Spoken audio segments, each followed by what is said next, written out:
नमस्कार। आज हम कार्तिक महात्म्य के अगले अध्याय का श्रवण करेंगे और अपना जीवन सार्थक करेंगे। गजाननं भूतगणाधिसेवितं कपित्थजम्बूफलचारुभक्षणं उमासुतं शोकविनाशकारकं नमामि विघ्नेश्वरपादपङ्कजं। वक्रतुण्डमहाकाय सूर्यकोटिसमप्रभ निर्विघ्नं कुरु मे देव सर्वकार्येषु सर्वदा। कृष्णाय वासुदेवाय देवकीनन्दनाय च नन्दगोपकुमाराय गोविन्दाय नमो नमः। भक्ति के प्रभाव से विष्णुदास और राजा चोल के भगवान के पार्षद पद की प्राप्ति। नारद जी कहते हैं, विष्णु पार्षद धर्मदत्त ने कहा कि प्रायः सभी मनुष्यों का कष्ट दूर करने वाले श्री विष्णु की यज्ञ, दान, व्रत, तीर्थ सेवन और तपस्याओं के आराधना आदि से ऐसा कौन सा साधन है जो भगवान विष्णु की प्रसन्नता को बढ़ा दे और उनका सामीप्य रखे। दोनों पार्षद अपने पुण्य की और पूर्व जन्म की कथा कहने लगे। हे ब्राह्मण, पहले कांचीपुर में चोल नाम का एक चक्रवर्ती राजा हो गया। उन्हीं के नाम पर उनके अधीन रहने वाले सभी देश चोल नाम से विख्यात हुए।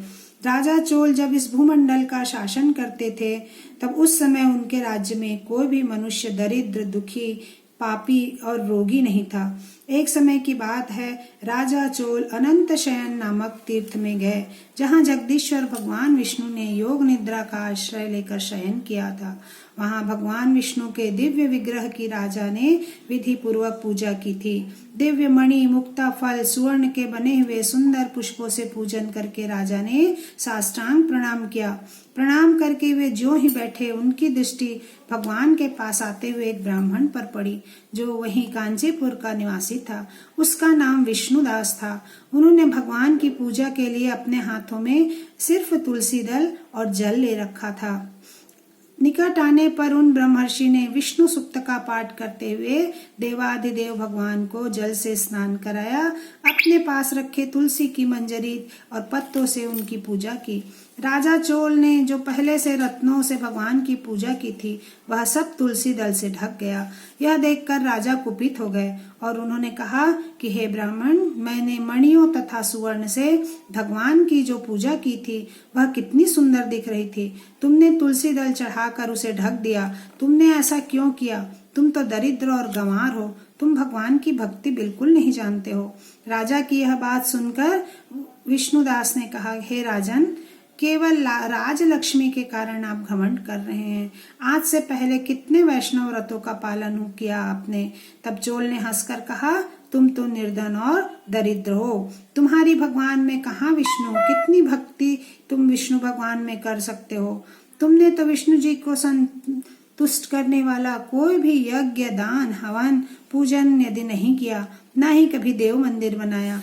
इतने पर भी तुमको अपनी भक्ति का इतना गर्व है। मैं तो ये सभी चीजें करते ही आ रहा हूँ और ये सभी लोग मेरी बात सुन लें। मैं विष्णु के दर्शन पहले करता हूँ और यह निर्धन दरिद्र व्यक्ति तुलसी से मेरी सारी पूजा को ढक दिया। आप यहाँ उपस्थित सभी लोग देखें कि किसकी भक्ति उत्कृष्ट है, कौन ज्यादा भक्त है। ऐसा कहकर राजा अपने राजभवन में चले गए। वहां उन्होंने महर्षि मुद्गल को आचार्य बनाकर वैष्णव यज्ञ प्रारंभ किया। उधर सदैव भगवान विष्णु को प्रसन्न करने वाले नियमों से विष्णुदास भी कार्तिक व्रत का पालन करते हुए भगवान विष्णु के मंदिर में बैठ गए। उन्होंने माघ और कार्तिक के उत्तम व्रत का अनुष्ठान किया, तुलसी की रक्षा की, एकादशी को द्वादशाक्षर मंत्र ओम नमो भगवते वासुदेवाय का जाप किया और नृत्य करते हुए कीर्तन किया। इस प्रकार वे प्रतिदिन चलते फिरते, सोते बैठते भगवान विष्णु के नाम का स्मरण करते थे। धीरे धीरे उनकी दृष्टि प्राणी मात्र के प्रति सम हो गई। इस प्रकार वह सभी में विष्णु भगवान को देखते थे। इस प्रकार राजा चोल और विष्णुदास दोनों ही अपने अपने तरीके से भगवान लक्ष्मीपति की आराधना में संलग्न हो गए। दोनों ही अपने व्रत में स्थित हो गए। दोनों की संपूर्ण इंद्रिया, समस्त कर्म भगवान विष्णु को समर्पित हो गए। इस प्रकार से करते करते दीर्घ काल व्यतीत हो गया। एक दिन की बात है, विष्णुदास ने अपना नित्य कर्म करने के पश्चात भोजन बनाया, किंतु कोई अचानक उनके भोजन को चुरा कर ले गया। विष्णुदास जी ने देखा कि भोजन नहीं है, तो उन्होंने दोबारा भोजन नहीं बनाया और फिर उन्होंने सायंकाल का भोजन बनाया। इस प्रकार उनको अवकाश नहीं मिलता था, जिसके कारण उनके प्रतिदिन के नियम भंग हो जाने का डर लगने लग गया। जो ही वो भगवान विष्णु को भोग अर्पण करते, तो ही कोई आता और उनके का भोजन पूरा हड़प कर लेता। इस प्रकार 7 दिन तक आकर कोई अज्ञात उनके भोजन को चुरा ले जाता रहा। विष्णुदास जी को बड़ा विस्मय हुआ और वह भूखे भी रहते थे। उन्होंने कहा कि आहा, कौन है जो मेरी रसोई चुरा के ले जाता है? यदि मैं दोबारा बनाऊं तो मेरी पूजा छूट जाती है, और यदि तुरंत ही भोजन कर लूं तो बिना भगवान को भोग लगाए बिना मैं कैसे भोजन कर लूं? इस प्रकार उपवास करते हुए उनको 7 दिन हो गए। एक दिन उन्होंने सोचा कि आज मैं अपनी रसोई की रक्षा करूंगा। 7 दिन के कारण वह कमजोर होने लग गए थे। अचानक ही जब वो भोजन की रक्षा कर रहे थे तो उन्हें एक चंडाल दिखाई दिया, जो रसोई का अन्न चुरा कर जाने के लिए तैयार खड़ा था। उसका शरीर दुर्बल हो गया था। भूख के मारे उसके मुख पर दीनता थी। उसके शरीर में सिर्फ हड्डी के सिवा और कुछ शेष नहीं था। जैसे ही उन्होंने उस चोर को देखा, विष्णुदास जी के हृदय में करुणा भर आई, दया भर आई। उन्होंने उस भोजन चुराने वाले चंडाल को देखा और कहा, भैया ठहरो, क्यों रूखा सूखा खा रहे हो? मेरे पास घी भी है।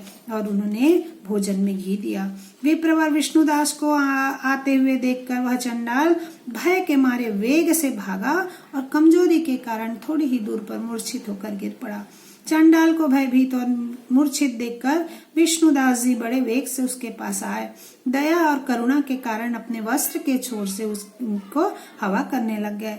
जब वह उठा तब विष्णुदास जी ने देखा कि वह उठते ही साक्षात शंख चक्र गदा पद्मधारी विष्णु जी का स्वरूप हो गए।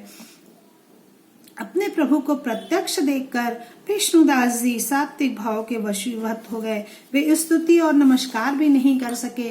प्रेमाश्रुओं से उनका शरीर भर गया। सात्विक व्रत का पालन करने वाले भक्त विष्णुदास जी को भगवान ने अपने हृदय से लगा लिया और अपने जैसा ही रूप देकर वैकुंठ धाम को ले चले। उसी समय यज्ञ में दीक्षित हुए राजा चोल ने देखा कि विष्णुदास वैकुंठ धाम विमान में बैठकर जा रहा है। उसको देखकर राजा चोल व्यग्र होकर अपने गुरु को बुलाए और उन्होंने महर्षि मुद्गल जी को कहा कि मैंने यज्ञ, दान आदि कर्म का अनुष्ठान किया और मैंने सभी प्रकार से भगवान विष्णु की और जन लोगों की सेवा की, परंतु यह ब्राह्मण मुझसे पहले विष्णु धाम चला गया।